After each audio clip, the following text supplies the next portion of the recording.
Buen día. Esta es la grabación de la presentación de la actividad 4.2 de la unidad 4 del procedimiento para la planeación de proyectos educativos a cargo de la doctora Alejandra Valencia para el módulo Diseño, Ejecución y Evaluación de Proyecto como modalidad de la investigación educativa del programa Doctorado en Ciencias de la Educación. Quien les habla, el estudiante Cristian Lozano.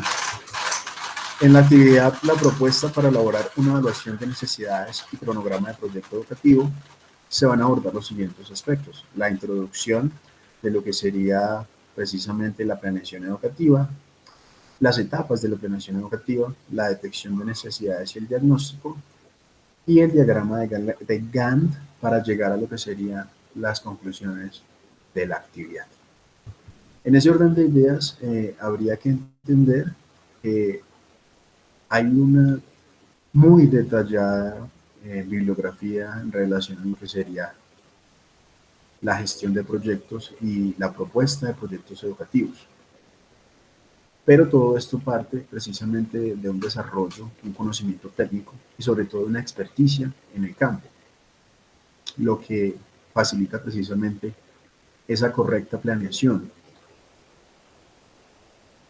A su vez, reconocer el estado del perfil o fin por el cual la institución sirve a su comunidad, pues es básicamente parte de la clave de lo que sería el cubrir las necesidades y el evaluar si tales necesidades han sido precisamente abordadas o alcanzadas a través del proyecto planteado o propuesto por parte de la institución o de un investigador.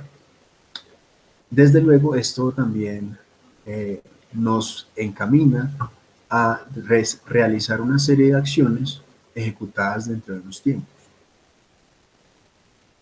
En relación a las etapas de la planeación educativa, ahí hemos abordado a lo largo del módulo bastantes teóricos, pero el último que estudiamos en esta unidad, Castro y Castro, me parece muy sintético, muy al punto y sobre todo muy enfocado a lo que sería realmente la planeación en el sector educación. Para Castro y Castro habría que entender que los antecedentes y lo que sería la fundamentación de esos antecedentes no partirían de la nada, sino que de hecho parten de lo que sería la bibliografía y la documentación que ya la institución tiene. Es decir, que allí tendríamos un marco epistemológico en el cual apoyarnos, un marco contextual y también lo que serían las políticas bajo los cuales los fines y lo que sería la parte legal de la institución cobra relevancia dentro de la sociedad. Esto nos llevaría a la segunda fase, que sería el análisis de esas dimensiones de la gestión educativa, entendiendo que la gestión educativa pues tiene un componente curricular, un componente pedagógico, un componente investigativo, y también pues estos nos sirven de insumos para la siguiente fase, que sería el diagnóstico situacional. Nosotros allí tendríamos precisamente lo que sería el contexto en el cual la institución tiene relevancia y sobre todo aquellos fenómenos o categorías para estudiar o abordar en el contexto según las necesidades que ya hemos comenzado a delimitar en el estudio bibliográfico y en el estudio situacional de de nuestra comunidad, valga la redundancia. Subsecuentemente, pues eso nos facilitaría lo que sería la formulación y la problematización de la propuesta. Es decir, allí ya podríamos seleccionar o definir el fenómeno y sobre todo el problema que vamos a intervenir, ¿sí? Más aún, eso nos permite analizar y justificar el por qué, el para qué, el hacia qué, ¿sí? El cómo. Y pues esto nos vale como un insumo muy importante para lo que serían los fines y el propósito del proyecto. ¿A qué le apuntamos? ¿Qué objetivos va a cubrir el proyecto? Y cómo a través de esos objetivos logramos ese fin o esas metas, pues que precisamente van a necesitar de unos indicadores que nos permitan evaluar si damos cumplimiento a esa finalidad, a esos objetivos y a esa meta. Dentro de esto pasamos a la fase de estrategias y acciones. En este punto tendríamos que precisamente detallar las acciones y las actividades que vamos a desarrollar o implementar en todo lo que sería el diseño material y metodológico de la parte instrumental y de la parte investigativa, así como el cronograma en el cual todas esas acciones tomarían relevancia. Desde luego eso nos lleva a la siguiente fase, que sería definir los recursos, cómo se va a hacer y con qué se va a hacer, qué recursos materiales humanos tenemos, qué recursos de equipos e infraestructura tenemos, qué recursos financieros nos pueden dar, ya sea la institución o entes externos, ¿sí? Y sobre todo, pues recordando que no siempre las ayudas deben ser financieras, pueden ser de otro tipo, como asesorías, como capacitaciones, entre otros. Una vez hemos definido esos recursos, podemos pasar a la evaluación, entendiendo que el propósito de la evaluación es precisamente lograr vislumbrar si con una serie de indicadores más o menos previamente establecidos podemos ver si esa ejecución, si esa implementación realmente se consolidó y si los indicadores nos dicen que hemos logrado resolver el problema. Es decir, si nuestro procedimiento de ejecución y nuestros instrumentos fueron los apropiados y si no, pues ahí ya tenemos un problema muy serio. Es decir, si yo no evalúo en cada etapa mi proyecto, es muy probable que al final no esté totalmente seguro si logré cumplir con esos productos o con esos objetivos. ¿Listo? Finalmente pasaríamos a lo que sería el impacto esperado. Entonces, si yo ya evalué y si mis indicadores me dan un logro positivo, allí yo puedo entender que a nivel interno la institución sí cumplió con esos fines, con esas metas, y si a nivel externo realmente el proyecto está logrando involucrar o dar los resultados esperados por parte de la comunidad y sobre todo quizás por parte de entes que nos han financiado o que nos han apoyado en esta implementación. De allí que la siguiente sección nos habla de lo que sería la detección de necesidades y el diagnóstico. Aquí me apoyo mucho en lo mencionado previamente por Castro y Castro y corroborado por Marín. Ellos dos admiten que los antecedentes y los fundamentos institucionales son un insumo suficientemente fuerte para saber el estado de la institución, pero a su vez también como para darle peso a nivel de su quehacer. En la parte de gestión o en la parte administrativa o en la parte pedagógica y curricular, las dimensiones de la gestión educativa en general son otro punto fuerte en el cual la propuesta se puede actualizar, reevaluar o saber el estado de lo que se hizo, de lo que se tiene y de lo que quizás se hará.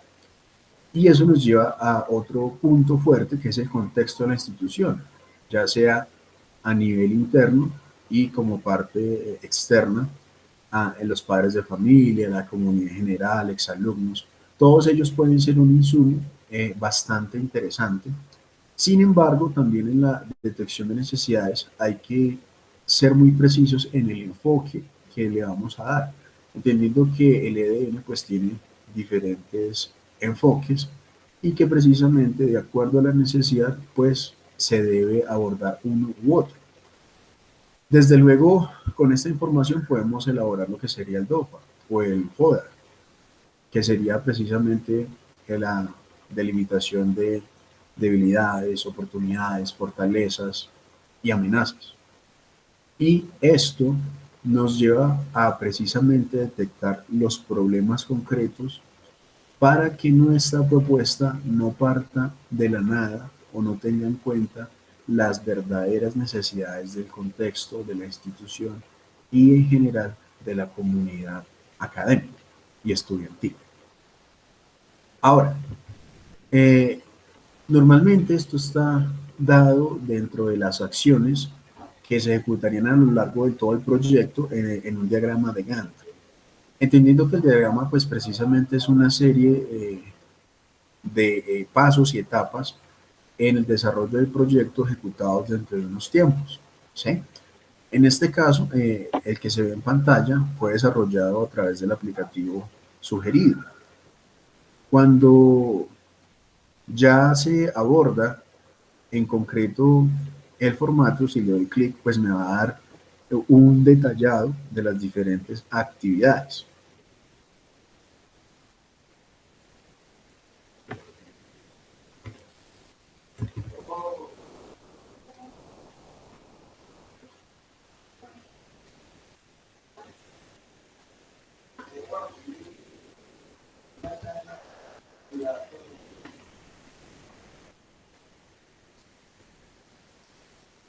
Entonces, con la aplicación Smartsheet, yo desarrollé este cronograma de proyecto educativo entendiendo que las tareas principales están esbozadas dentro de una serie de subtareas a ejecutar dentro de esa fase o dentro de esa primera tarea. Ejemplo, en la tarea 1 tenemos el problema de investigación y en las subtareas tenemos las acciones a ejecutar dentro de ese capítulo o dentro de esa fase. Subsecuentemente tendríamos la revisión bibliográfica, el proceso metodológico, el trabajo de campo, el análisis de datos, la preparación del informe y la presentación y sustentación. ¿Sí? También se encuentran allí lo que sería la asignación de cada una de las acciones, las fechas de inicio y las fechas de finalización, junto con su duración, para precisamente obtener una más clara eh, pues determinación de los tiempos en los cuales se debe llevar a cabo su ejecución. Todos estos datos nos permiten desarrollar precisamente en un gráfico que sería el diagrama de Gantt este, pues este recurso o este insumo que sirve precisamente para determinar si lo estamos haciendo de manera correcta, si estamos cumpliendo con los tiempos, o si por el contrario, por ejemplo, hay en algún momento una etapa que puede estar vencida o puede estar en espera, completada o en riesgo, ¿sí? Entendiendo que si está en riesgo, pues acá aparecería así, cuando quizás por falta de tiempo, por una serie de retrasos o demás, pues en ese caso se puede saber si la etapa está en espera, se ha vencido o si tiene algún riesgo de otra naturaleza en comentarios. Entonces, este insumo es muy importante para el investigador, pero también puede ser un poco más evaluado según los criterios, ya que si yo, por ejemplo, utilizo la rúbrica de procedimiento de planeación de un proyecto me permite evaluar si las etapas concuerdan con los criterios solicitados para el proyecto. Es decir, si lo que yo vengo ejecutando realmente está cubriendo los criterios que ya se definieron por parte de la institución, por parte del investigador o de los involucrados. Y si no es así, pues entonces nuevamente yo puedo determinar si en una etapa o si en una de las tareas de la etapa o acciones de la etapa hay algo que me hace falta o que me está fallando. Entonces la rúbrica acá también es un gran insumo para determinar qué tan bien lo estoy haciendo o para reevaluar en qué estoy fallando. Esto me lleva a lo que sería la conclusión de toda la actividad. Se podría decir que el producto de esta evidencia es determinar que realmente la magnitud de un proyecto educativo es enorme. Y no solo enorme, sino que conocer todos los detalles requiere de, de un estudio, de una actualización, de tomarse el tiempo para aprender lo que es un proyecto educativo, las acciones que lo marcan dentro de un cronograma, la financiación y las fuentes de financiación que vienen con ello. ¿Para qué? Para que esa factibilidad, ¿sí?, y esa trazabilidad me lleve a estimar si realmente cada etapa se está desarrollando correctamente y si no, para tomar los correctivos que correspondan, ya sea repensar los tiempos, obtener quizás un poco más de financiación o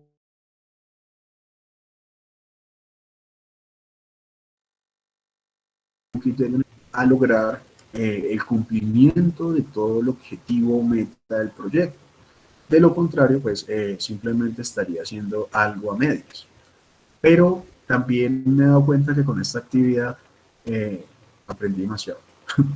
Y sobre todo a sintetizar, porque no es la misma construcción de las presentaciones previas, pero sí es en gran medida una síntesis muy al punto, muy a saber que ya aprendí muchas cuestiones técnicas, pero que, por ejemplo, Castro y Castro lo define de una manera magistral, Marín también. Pero detrás de esto, a menos de que uno haga el ejercicio, se pierde un montón de información y sobre todo en la práctica, llevarlo a cabo, es una experiencia que realmente te hace evaluar lo que quieres hacer. Entonces acá tendríamos las referencias que serían Barbosa, Castro y Marín. Estas serían, espero que les haya gustado mi presentación, procuré ser sintético, procuré presentar todo lo que vimos a lo largo del trimestre sin necesariamente volver a retomar información de las actividades previas al pie de la letra, sino tratando de agregar los nuevos conceptos y la nueva información para esta unidad. Muchas gracias por escucharme. Buen día.